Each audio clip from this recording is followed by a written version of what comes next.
பா இப்ப பைக் வாங்கி தருவீங்களா மாட்டீங்களா? அதெல்லாம் வாங்கி தர முடியாதா? என்ன பண்ணுவ? ஒண்ணும் பண்ண மாட்டேன், போயிட்டு உட்காந்து அழுவேன். போ அழுவு போ. ஏன்னா அழுவுற? ஒழுங்கா போயிடு. இப்ப என்ன உனக்கு பைக் வேணும் அதானே? சரி நான் வேணா அப்படி பேசிட்டா? அப்படி பைக் வாங்கிட்டேன்னு வச்சுக்கோ, நான் சொல்ற இடத்துக்கு என்ன கூட்டு போகணும். நான் கூட்டு போறேன். ப்ராமிஸ்? ப்ராமிஸ். அப்ப ஓகே. சொல்லுப்பா. டேய் உனக்கு பைக் வாங்கி தரேன்டா. அப்படியா? ஓகேவா? பா ஸ்டார்ட் பண்ணுப்பா. இந்த சுவிட்சா? ஐயோ பா பாத்து பாப்பா. போப்பா நீ. அண்ணே எனக்கு கொஞ்சம் அச்சுவிட்டு ட்ராப் பண்ணிட்டேன். ஏய் நான் என் ஃப்ரெண்டு வீட்டுக்கு போறேன்.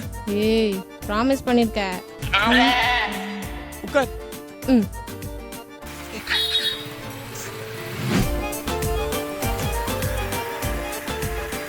ஸ்பீடா போ. அண்ணே வா என்ன ஷாப்பிங் கூட்டு போ. இத புடி. இத போயிட்டு உங்க அப்பா கிட்ட போய் குத்து, இந்த வண்டியை வித்து உனக்கு ஒரு நல்ல ஸ்கூட்டி வாங்கி வச்சு ஓட்டிக்கோ. என்ன விட்டுரு, இந்த வண்டியை எனக்கு வாங்கினா இல்ல உனக்கு வாங்கினானே தெரியல, எனக்கு பைக்கே வேணாம். சரி நமக்கு எதுக்கு ஸ்கூட்டி, இந்த பைக்கே ஓட்டுவோம்.